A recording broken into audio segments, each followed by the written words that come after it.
I wasn't supposed to hear it. At my age, people assume your senses dull. Your awareness softens like an overripe peach. Diana certainly believed that. She'd grown comfortable speaking in half-whispers, convinced I wouldn't catch more than a few scattered syllables. But that night, that night, I heard every word as clearly as if she'd pressed her lips to my ear. "I'm telling you," she said, her voice sharp with agitation. "Arthur doesn't have much time. He's slowing down. A year at most, maybe less. And when that will is read," she laughed. Light, delighted, cruel. "Everything becomes ours. Ours. Not hers. Ours." The man she spoke to muttered something back. Young voice, arrogant, smug, someone she'd clearly practiced speaking to in the dark. Someone she trusted more than the husband who had given her 22 years of his life. I stood frozen on the staircase, one foot lifted, breath lodged in my chest, as if my body couldn't decide between life and death. They were in the study. My study. The room she rarely entered unless she wanted something. And at that moment, I realized she wanted everything. And she wanted it before I was even in the ground. I'd suspected the distance. Not the affair. Not yet. Not then. Just the way she'd begun drifting through the house like a tenant, not a wife. But suspicion isn't proof. And proof was sitting in my favorite leather chair, legs crossed, pouring my bourbon as if it belonged to him. The door was cracked just enough for me to see him, Jason. 30, maybe 32, hair slicked back like a nightclub performer. I recognized him immediately. He worked at the gym Diana had insisted I join last year to stay healthy and active. A personal trainer, though I'd never once seen him actually train her. He looked around my study, smiling, and asked, "So the old man doesn't suspect anything?" Diana scoffed. "He barely notices when I leave the room. He trusts me. Always has. That's why this will go smoothly." Smoothly. She meant my death.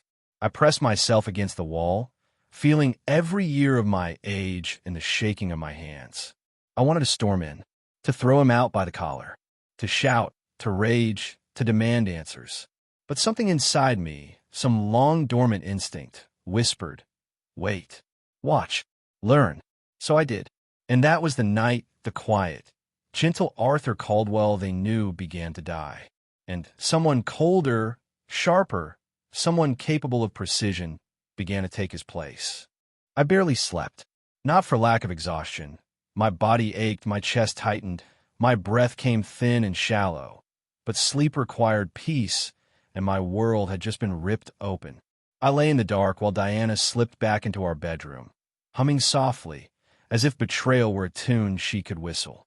She smelled faintly of that cologne I hated, Jason's, no doubt. I kept my eyes closed, feigning sleep. She slid into bed, turned her back to me, and within minutes, her breathing went soft and even. Mine stayed ragged. I stared at the ceiling, sorting through decades of memories. Her laughter when we first met, her hand on my cheek when I told her I loved her, the nights we spent drinking wine and planning a future I thought was ours. All of it felt counterfeit now, like an elegant forgery sold to a naive collector. By dawn, I'd reached only one conclusion. Emotion wouldn't save me. Anger wouldn't protect me. Rage wouldn't restore my dignity. If Diana wanted my death to profit, then I needed to live long enough to dismantle every expectation she had.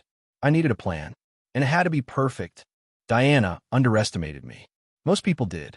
I'd always been the quiet one in every room. The listener, the observer, the man who spoke only when something needed saying.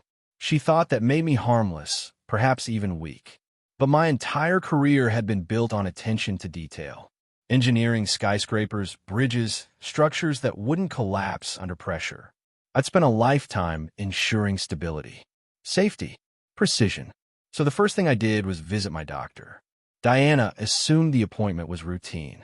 She even encouraged it, thinking, no doubt, that she'd soon receive some bleak prognosis. Instead, after a thorough exam, Dr. Patel smiled and said, "Arthur, your heart is stronger than mine, I think. No terminal illness. No ticking countdown clock." I was much further from the grave than Diana hoped.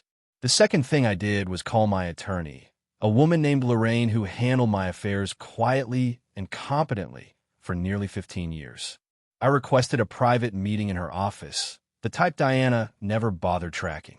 Lorraine took one look at my face and said, "Arthur, what happened?" I opened my mouth, and for the first time, I said the words, "My wife is planning my death." Lorraine didn't flinch. She'd seen every permutation of greed and betrayal the world could conjure, but even she frowned at the details I gave her. "This is serious," she murmured. "If she believes you're dying, and she's trying to accelerate that belief." "I don't want police involved," I interrupted, more sharply than intended. "Not yet." She nodded. "Then tell me what you do want." I leaned forward. "Everything. Every cent. Every house, share, vehicle, bond account. I want all of it reassigned." "To whom?" That question made the bitterness lodge deep in my throat, because I could have chosen friends, distant relatives, charities. But one face came to mind instantly. Millie. Millie, the German shepherd rescued 8 years ago from a construction site. Millie, who greeted me with loyalty so pure it made human affection seem fragile. I donated quietly to the Lakeshore Animal Sanctuary ever since she came into my life. They saved her. They cared for hundreds like her. They get everything, I said. The entire estate. Lorraine blinked. "Arthur, that's a massive donation." "I'm aware." "And Diana?" I allowed myself the smallest, coldest smile. $1. Lorraine leaned back, exhaled, and whispered, "She's going to explode." "Yes," I said. "She is." And I didn't intend to be out of the room when she did. Over the next weeks, I became an actor in my own home. I played the frail old man. I played the forgetful husband. I played the dim, trusting spouse who believed his younger wife still adored him. And Diana performed too. Oh, she was magnificent in her own way. She was attentive at the dinner table, patient with my fabricated memory lapses, gentle when she asked if I considered updating my estate plan just to make things easier later. But her eyes betrayed her. Every time she glanced at my hands shaking deliberately, at the way I paused on the staircase for effect, at the way I coughed lightly into a handkerchief, I saw something smug flicker across her face. Hope. She hoped I would die soon. Jason became bolder. I'd hear him on speakerphone, sometimes whispering, sometimes laughing, sometimes complaining that waiting for an old man to drop dead wasn't the romantic life he'd envisioned. Diana would hush him and say, "Patience, just patience." And meanwhile, I documented everything. Lorraine guided me through every legal maneuver. We recorded new directives. We safeguarded the will in multiple locations. I made certain that when the moment came, not even Diana's most expensive lawyer could twist the law to her favor. The inheritance she expected would become the inheritance that destroyed her. As weeks blended into months, I noticed Diana growing restless. My supposed decline was moving too slowly for her liking. She'd ask casually, "Feeling tired lately?" Or, "Are you sure you don't want to rest? You look pale." I'd nod, smile faintly, and say, "Just getting older, dear." It infuriated her. One evening, I heard her on the phone again, this time not with Jason, but with someone else. A financial advisor, maybe. She pressed him for timelines, contingencies, projections regarding widowhood. She asked whether she could access certain accounts immediately after my passing. She even asked about selling the house.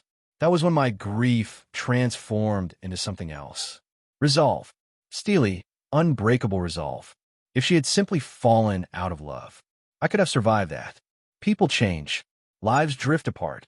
Even an affair, God help me, might have been forgivable in some tragic and painful way.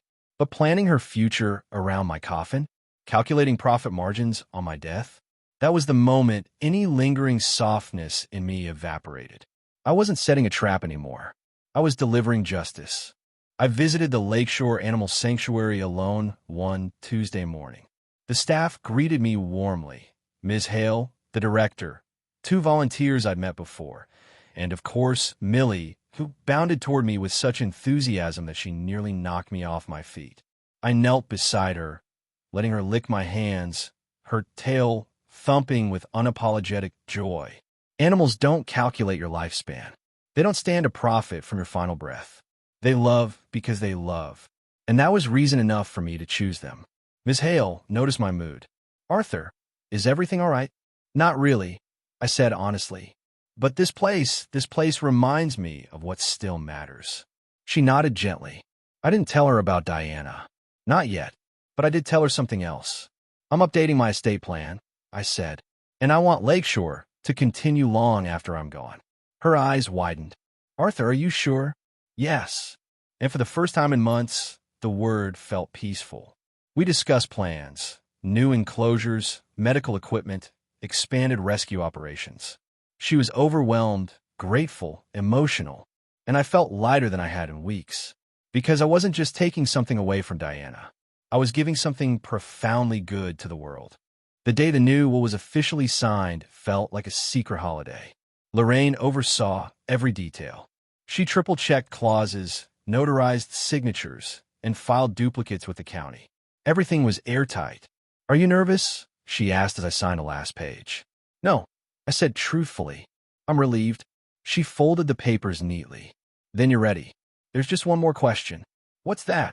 When the time comes, when she reacts, how much do you want to reveal? Because Arthur, this could get ugly. I pressed the cap onto my pen, slow and deliberate. I want her to know everything, I said. Every word I heard, every lie she told, every moment I pretended not to see. And you want to be in the room when the will is read? Yes, I said. I want to watch the truth land. Lorraine shook her head softly. It's going to be brutal.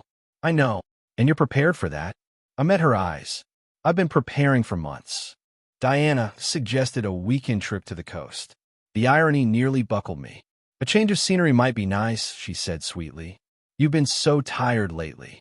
Of course, she wanted us far from home. Far from the attorney, far from friends, far from anyone who might notice if something unexpected happened. But I didn't give her the satisfaction of declining. We should go, I said. I'd love that. She smiled, but it didn't reach her eyes.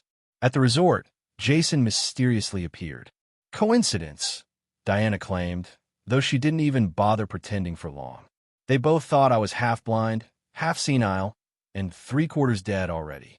I pretended not to see, not to hear, not to know.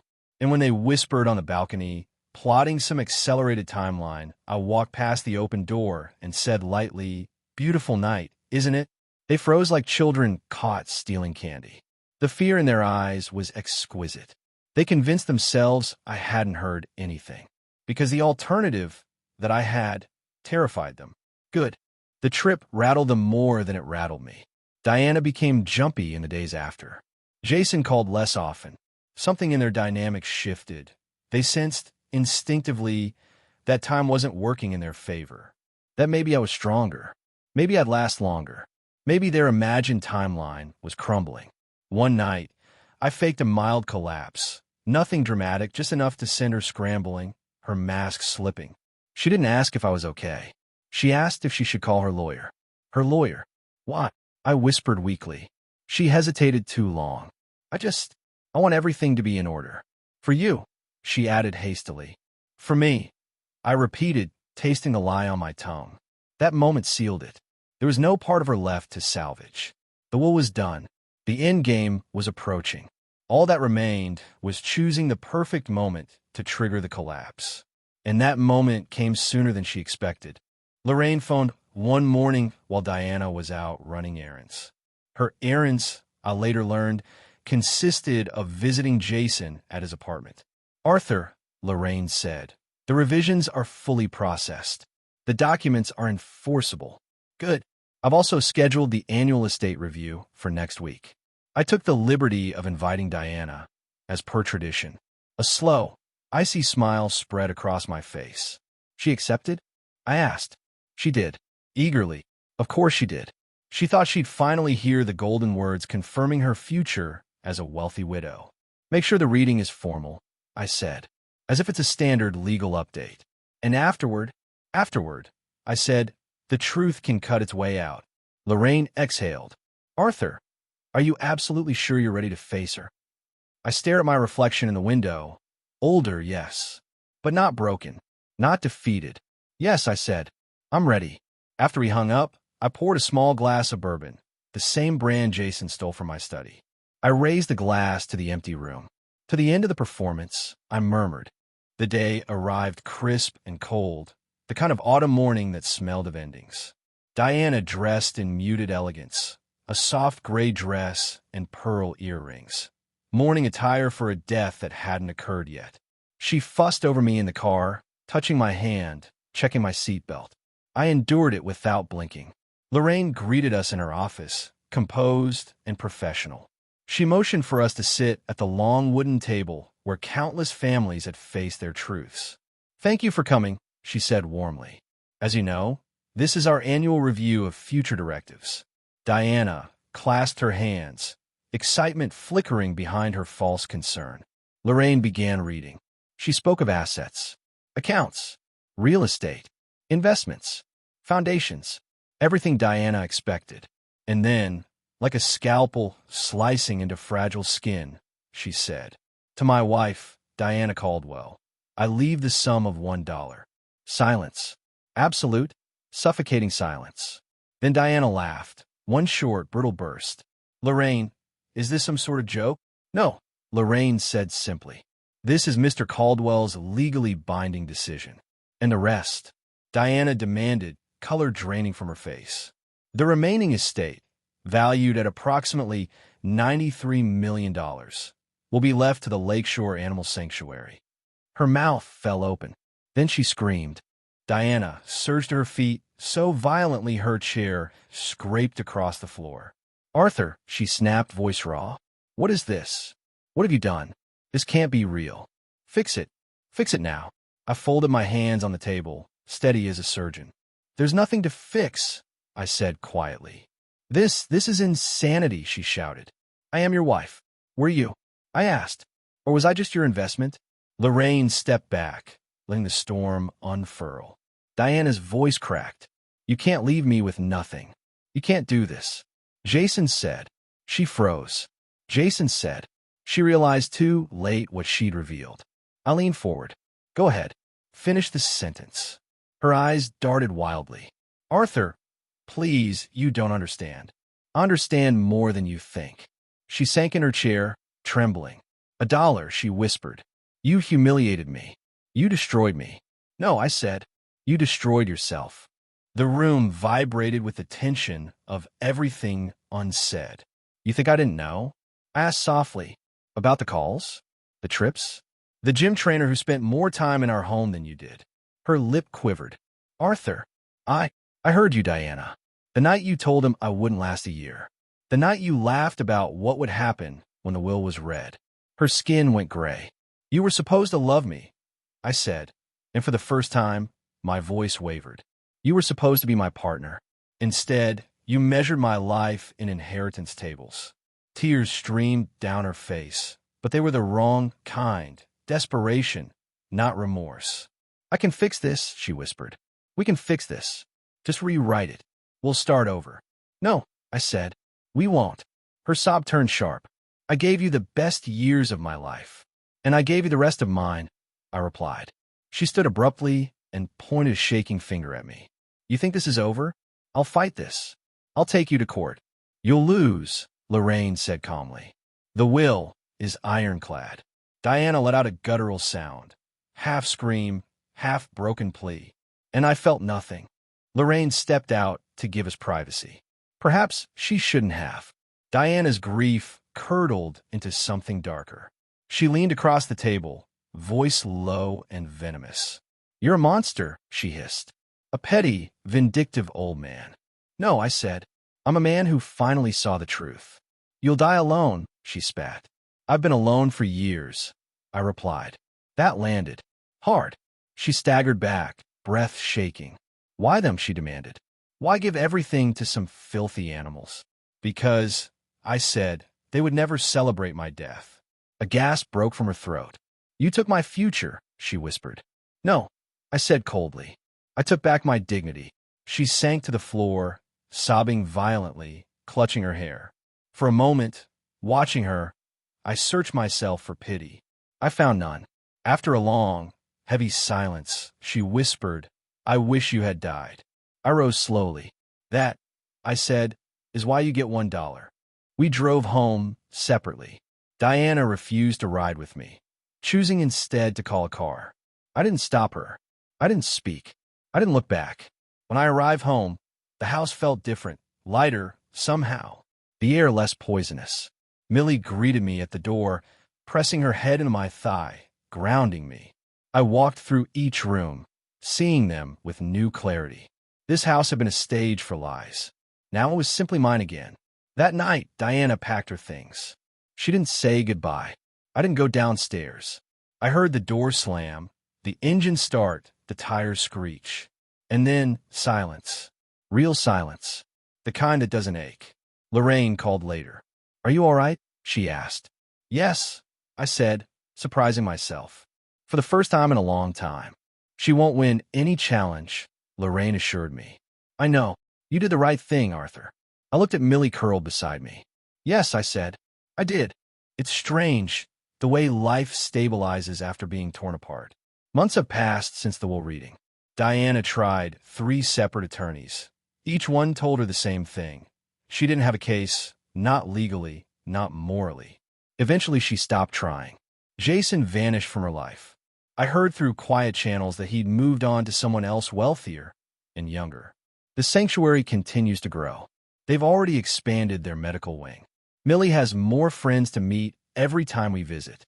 They plan to name a new facility after me, though I told them it wasn't necessary. I still live in the same house, though it feels new. Sunlight seems to stay longer in the rooms. The halls no longer echo with suspicion, and I sleep soundly, deeply, like a man who has reclaimed his life. Sometimes I think back to that night on the staircase when I overheard the truth. It hurt, yes. It shattered something in me, but it also illuminated everything I've been blind to. And in the end, betrayal didn't kill me. It freed me. My name is Arthur Caldwell. I am 76 years old, and I am very much alive. Diana expected a fortune. What she received was $1. And I received peace. The best inheritance of all.